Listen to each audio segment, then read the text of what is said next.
Hi, everybody. Okay, next question is, what's the best consequence for a bad child? How do you deal with bad children? Okay. Okay. Now, I've got two kids of my own. Okay. Now, things have changed a lot now. In Nigeria, when a child was bad, the way you dealt with them was with just this backhand right here. That's how they dealt with it in Nigeria. But obviously we can't do that anymore, and that's not the right thing to do. So, how do you deal with a bad child? Okay, when it comes to children, it really varies, depends on age, okay? My kids are young, 6 and 8, okay? They argue about minor stuff. My daughter can be holding, I don't know, she'll be holding this, and it could belong to my son.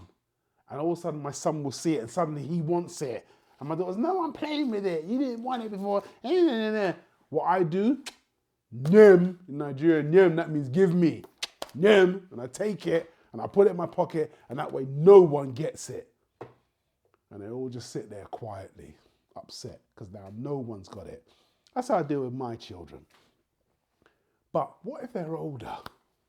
What if they're older and they're just bad? There's bad children. What do? Now, I've discussed this with students in my school. Now, they feel what really gets to them are certain things. One of the things is the obvious one. You take something away from them. Now, you can all guess what that is. What are teenagers into these days? What are they glued to? What are they addicted to? You got it. Their phones. You take their phone away. A lot of students in my school, we have a policy in school where sometimes we take kids' phones from them when they're late, and also they turn up for detention and stuff like that. And a lot of them, I ain't got my phone. I ain't got my phone. My mum took my phone. You know what I'm saying? I got into an argument. My mum took my phone. So their parents often take their phones from them. And so they don't have their phones. Now, I'm not sure if that works as a punishment, to be honest, because, this happens multiple times to the same kids. I always had this vision of, I couldn't afford to do this, but I always have this vision of buying my child something expensive, like a PlayStation 5 or an Xbox Series X, so that when they're bad, I can smash it. I'll just take it and smash it, just for the sake of it, just to show them this is what I'm capable of. Don't mess with me, that's what I want to do. But obviously, I'm not going to buy stuff just to break it. But I feel taking something away from a child is what works. And that's what a lot of my students say. They take something away that's value to them. But that can work. But the one thing which they said works the best on them, the one thing that really makes them feel so bad when they've done something, is when their parents do nothing. They just look at them and they shake their heads. And that look of disappointment. They can sometimes say, I'm so disappointed in you. And they turn around and they walk away, and there's no punishment. They just don't speak to their child for days. And they say that's what gets to them. That's what gets to them. I remember being young and you'd get smacked down again, Sometimes we'd have to break a stick off a bush, over to my cousins and stuff, where the parents go to the bush and break a stick, and you go and break a stick off the bush, come back a little stick, and parents look at it and say, you have to go out and get a bigger one till it's big enough, and then they whack you across the back of your legs or your hands with it. That was standard when I was growing up. But the time where it really affected me was when my brother did something. I'm not going to say what it was, But yeah, we were teenagers. We were in school, secondary school, and got a phone call home telling my mum what my brother had done, and we got home, and my mum cried. She actually cried.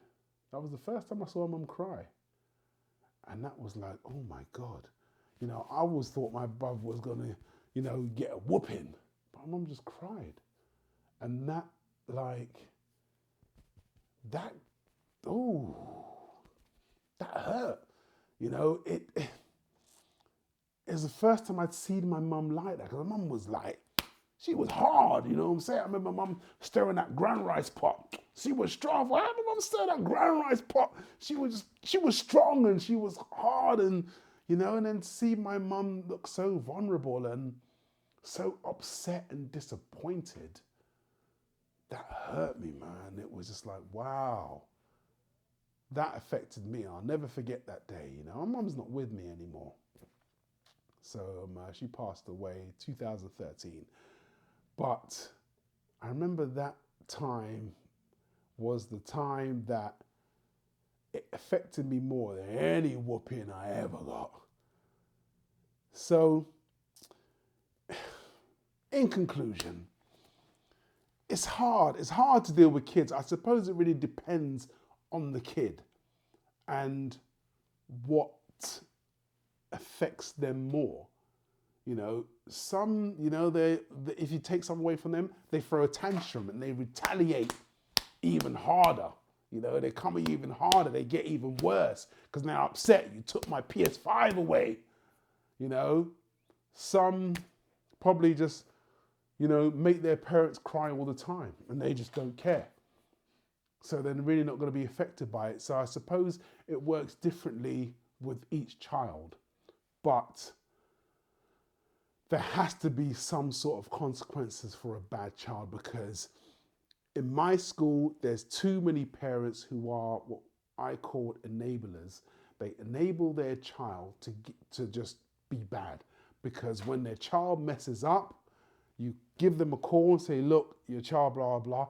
They get defensive and they defend their child. A lot of students these days want you to call their parents because they know their parents are going to back them. And to me, that's crazy. You know, when I was young, my teacher's word was bond. And my teacher calls home and says something about me, my mum's not questioning it. She's not asking me my version of the story. She's already believes the teacher. And I'm in trouble. So things were different. Now, too many enablers, but there has to be a consequence because kids are just getting out of control. So let me know, you know, if you've got any ideas how to deal with bad kids, please let me know, because I know my kids are coming of age and eventually they're going to get to a certain age. How do I deal with them when they're messing up? Because if my kids turn out to be as bad as I was, I'm not looking forward to that. So please, I need your help. Let me know how to deal. How would you deal with a bad child, regardless of what age they are? What do you think the best consequence is? And we'll carry on this conversation later, and I'll see you next time.